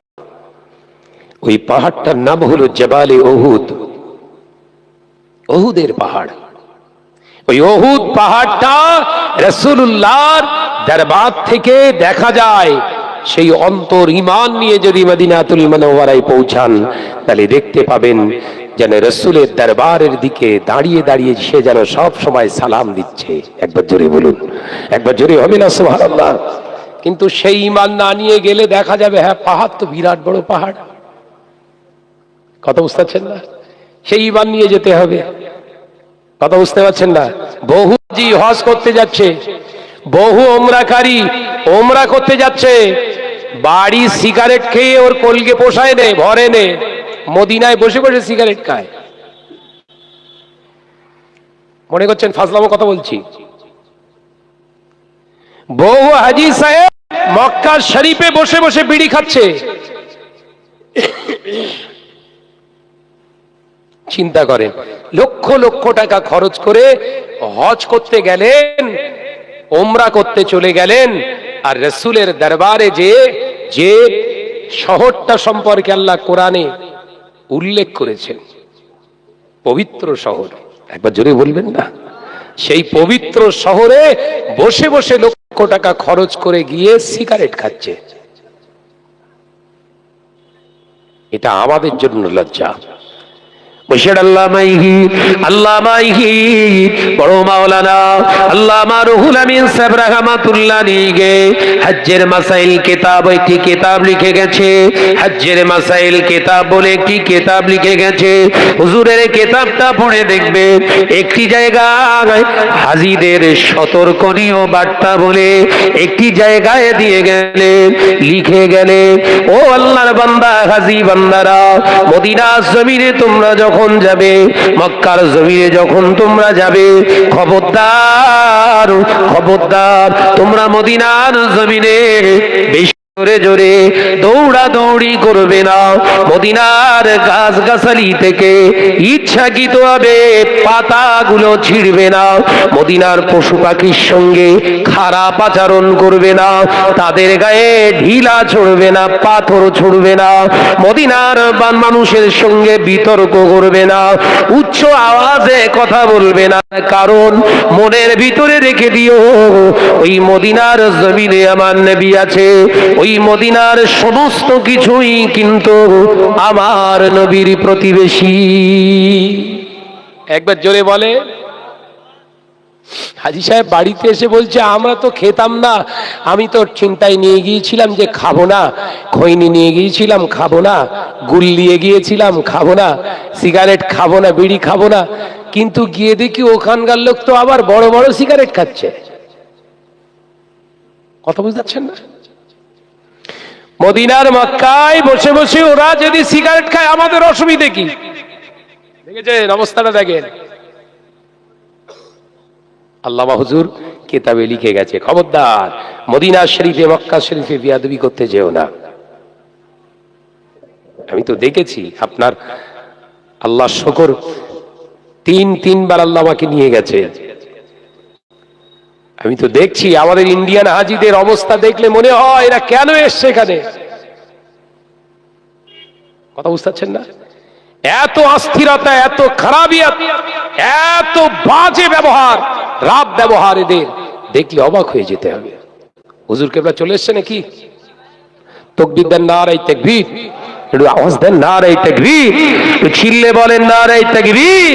আওলাদে মুসাদ্দদুস সামাদ, আওলাদে মুসাদ্দদুস সামাদ, জনাব ভাইজান হুজুর কিবলা, জনাব ভাইজান হুজুর কিবলা, নারায়ে তাকবীর। আমাদের সেরেতা জনাব ভাইজান হুজুর কিবলা, আওলাদে মুসাদ্দদুস সামাদ, নারায়ে তাকবীর, নারায়ে তাকবীর। হ্যাঁ, আওলাদে মুসাদ্দদুস জামান তিনি, আমাদের মতো যেমন তেমন না। কথা বুঝতে পেরেছেন? সম্মান আছে না নাই? জোরে বলেন। তাকবীর দেন, নারায়ে তাকবীর। একটু প্রাণ খুলে বলো না নারায়ে তাকবীর, আর চিল্লে বলো না নারায়ে তাকবীর। আওলাদে মুসাদ্দদুস জামান, জনাব ভাইজান হুজুর কিবলা, জনাব ভাইজান কিবলা, স্টেজে আসবেন, একটু বসে আসবেন। হ্যাঁ, দেরি করেন না যেন, যে যুবকেরা, যে টেনশন নেই, ভাইজান চলে আসবে এক্ষুন। আমার সোনা চাঁদ মানিকেরা, মুজাদ্দিদুজ জামানের রাখতে জিগার এসছে যে খুব সাবধান থাকবেন, সচেতন থাকবেন। হক জিন্দা থাকে সব সময়। কথা ঠিক না ভুল জোরে বলেন? হক সব সময় জিন্দা, বাতিল উৎপত্তি হয় ধুস করে, লিবে যায় তুস করে। বাতিলের উৎপত্তি হয় ধুস করে, লিবে যায় টুস করে। হঠাৎ উৎপত্তি হবে, আবার নিষ্পত্তি চলে যাবে। কথা বুঝতে পারছেন না? কিন্তু হক ও যেমন ছিল টুকটুক টুকটুক করে জ্বলতেই থাকবে। একবার জোরে বলুন সুবহানাল্লাহ। আমি যে কথা বলছিলাম, আল্লামা হুজুর মক্কা মদিনা সম্পর্কে কত আদব দেখিয়ে গেছেন। অত বড় বড় আল্লাহর মাহবুব বান্দা, আলেমে দ্বীন, তানাদের চিন্তা মক্কা মদিনা নিয়ে। আর সামান্য আমাদের কটা টাকা হয়েছে, কটা পয়সার মুখ দেখেছি, ধরাকে সরা জ্ঞান রাখিনি। এই কথা বলছে না কেন? ধরাকে সরা জ্ঞান করে ফেলেছি যে আমাদের ভিতরে কোনো আদব নেই, কিচ্ছু নেই। বেয়াদবের নসিব ফাটা হয়, আদবে নসিব ভালো হয়। বেয়াদবি করবে, নসিব ফাটবে। কথা বুঝতে পারছেন আমার নজরের যুবকেরা? ওই মক্কার জমিনে, মদিনার জমিনে ইমাম মালিক রাহমাতুল্লাহ আলাইহি যখন প্রবেশ করতেন পায়ে জুতো রাখতেন না। সুবহানাল্লাহ বলেন, এত জোরে হবে না সুবহানাল্লাহ? মক্কা মদিনায় যখন প্রবেশ করতেন হুজুর পায়ের জুতা খুলে ওই গরম বালু রাশির উপরে, পাথরের উপরে হেঁটে হেঁটে যেতেন। আল্লামা ইহিন, আল্লামা বড় মাওলানা রাহমাতুল্লাহ আলাইহি ফুরফুরা শরীফে যখন যেতেন পায়ের জুতো খুলে যেতেন। কি ভাবছেন? এলেম ছিল না? আলেম ছিল তো নাকি? শুধু এলেম থাকলে হবে না, ভেতরের চোখ থাকতে হবে, ভেতরের চোখ থাকতে হবে। হুজুরের কেতাবে লেখা আছে, যখন এট ফার্স্ট প্রথম দিন ফুরফুরা শরীফে গিয়েছিলাম তখন আমি রুহুল আমিনের পায়ের জুতো ছিল। প্রথম যখন আমি রুহুল আমিন রাহমাতুল্লাহ আলাইহি ফুরফুরা জমিনে প্রথম গিয়েছিলাম তখন আমার পায়ে জুতো ছিল, কিন্তু 30 দিন পরে 31 দিনের মাথায় যখন যাচ্ছি আমি রুহুল আমিনের পায়ে আর আমি জুতো লাগিয়ে ফুরফুরা জমিনে ঢুকিনি, কারণ আমি দেখতে পেয়েছিলাম ওই জমিনেতে রাসূলুল্লাহর আসা যাওয়া আছে। একবার জোরে বলেন, একবার জোরে হবে না সুবহানাল্লাহ? আগেও আলেম ছিল আল্লামা রুহুল আমিন সাহেব রাহমাতুল্লাহ আলাইহি, 30 দিনের পরেও আলেম ছিলেন। ডিসটেন্স শুধু 30টা দিন, 30টা রাত। কি হয়েছিল? মুজাদ্দিদুজ জামানের দরবারে যেতেই হুজুর কেবলা বলেছিলেন, বাবা রুহুল আমিন, আল্লাহ এলেম দিয়েছে তোমার, তুমি আলেম। আমি আবু বকর বলছি, পীরের হাতে বায়াত হওয়ার আগে পীরকে চিনতে শেখো। সুবহানাল্লাহ বললেন না? বাবা রুহুল আমিন ঘরে চলে যাও, আমি আবু বকরের হাতে বায়াত হওয়ার আগে আমি তোমাকে বলছি যাও, বাড়িতে চলে যাও। বাবা রুহুল আমিন 5 ওয়াক্ত নামাজের পরে পরে প্রত্যেক নামাজের শেষে 100 বার ইস্তেগফার করবে, তওবা করবে। ও বাবা রুহুল আমিন চলে যাও, তুমি চলে যাও। 40 দিন পরে আবু বকরের দরবারে এসে দাঁড়িয়েও নিজের চোখ দিয়ে আসল পীরকে দেখতে পেয়ে যাবে। একবার জোরে বলুন না।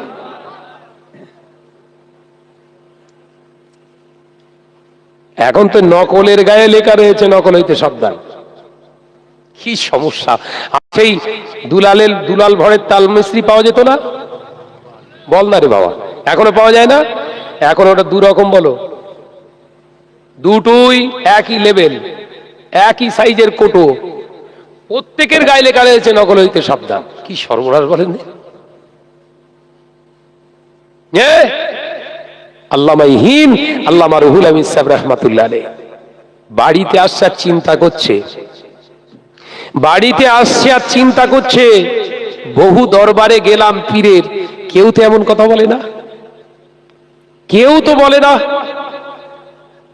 আর বাংলার আবু বকরের দরবারে যেতে আমার চেহারার দিকে তাকিয়ে বলে দিল, এলেম আছে বাবা রুহুল আমিন, ভেতরের চোখটা এখনো তৈরি হয়নি। ভেতরের চোখ যদি খারাপ থাকে এ চোখ দিয়ে ভালো মন্দ আর বিচার করা যাবে না। যাও 40 দিন বাড়িতে গিয়ে 5 ওয়াক্ত নামাজের পরে পরে 100 বার করে ইস্তেগফার, 25,000 কিতাব পড়নেওয়ালা, 18,000 হাদিস মুখস্থ করেনেওয়ালা হাদিসে হাফেজ আল্লামা ইহিন মুখ বুজিয়ে মাথা পেতে মেরে নিলেন। একবার জোরে বলুন না সুবহানাল্লাহ। বাড়িতে চলে এলে হুজুর আমার নামাজের শেষে যে আগেও তো নামাজ আদায় করতেন, কিন্তু নামাজের পরে বসে বসে তওবা করাটা ছিল না। হুজুর আমার 100 বার করে তওবা ইস্তেগফার করতে লাগলেন। একটানা 40 দিন করতে হবে, একটানা 30 দিন করলেন। 31 দিনের মাথায় হুজুর আমার টাকি নারায়ণপুর থেকে গাড়ি ধরলেন, সঙ্গে আব্দুল ওদুদ সাহেব বলে একজন ব্যক্তিকে নিলেন। ও ভাই আব্দুল ওদুদ, চলেন একবার ফুরফুরা শরীফে যাব, হুগলি জেলাতে যাব। হুজুর আবার সঙ্গী করে নিয়ে, সঙ্গীকে সঙ্গে করে নিয়ে গাড়ি চেপে চলে গেলেন। ফুরফুরা দরবার শরীফ থেকে 4 কিলোমিটারের আগে একটি জায়গা আছে, যে জায়গাটার নাম হলো শিয়াখালা। বিরাট বড় মার্কেট হয়েছে এখন। ওই জায়গায় হুজুর গাড়ি থেকে নেমে গেলেন। হুজুর আমার গাড়ি থেকে নেমে আগে পায়ে জুতা দুটা খুলে নিয়ে, হাতে নিয়ে ব্যাগের ভিতরে ঢুকিয়ে নিয়ে ব্যাগটাকে হুজুর আমার বগল দাবায় চেপে নিলেন। খালি পায়ে হেঁটে যাচ্ছে। হুজুরের সঙ্গী জিজ্ঞাসা করছে, আব্দুল ওদুদ সাহেব প্রশ্ন করছে, হুজুর ও ভাই বড় মাওলানা আল্লামা আল্লামা রুহুল আমিন সাহেব রাহমাতুল্লাহ আলাইহি, আপনি কেন পায়ের জুতাটা খুলে হাতে নিয়ে এই গরমে রাস্তা দিয়ে খালি পায়ে হেঁটে হেঁটে যান? আল্লামা হুজুর রাহমাতুল্লাহ আলাইহির চোখ ফেটে পানি বেরিয়েছিল। হুজুর আমার কাঁদতে কাঁদতে বলেছিলেন, ও ভাই আব্দুল ওদুদ সাহেব, যে দরবারে আমি আপনি যাই, শুধু আমি আপনি আসি না, এ দরবারে দুনিয়া শুধু মানুষ আসে না, আমি আমিন দেখতে পেলাম এই দরবারে স্বয়ং রাসূলুল্লাহ সাল্লাল্লাহু আলাইহি ওয়াসাল্লামের সাহাবায়ে কেরামদের সঙ্গে রুহানি হালাতে হাজির হয়ে যায়। যে দরবারে রাসূলুল্লাহ আসে, ওই দরবারে আমি রুহুল আমিন জুতো পায়ে দিয়ে যাব, বেয়াদব হয়ে যাবে। তাই আমি গুনাহগার রুহুল আমিনের জুতোটা খুলে ব্যাগে ভরে নিয়েছি।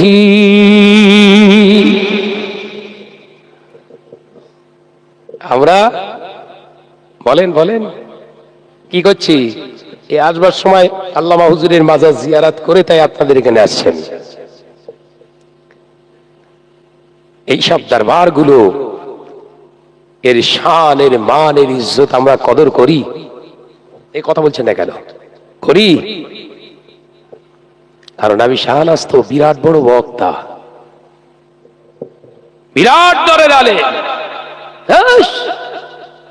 সব উড়িয়ে দেবো একদম।